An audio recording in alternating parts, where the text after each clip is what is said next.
अच्छे लोग वाकई फूलों की तरह होते हैं, उनकी मौजूदगी दिल को सुकून देती है।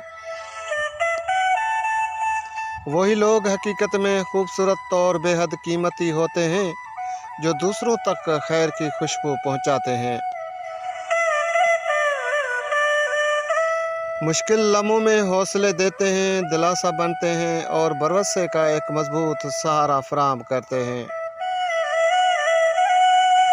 वो हमेशा सिरात मुस्तकीम की रहनुमाई करते हैं, खामोशी से बगैर किसी दिखावे की इस्लाह करते हैं।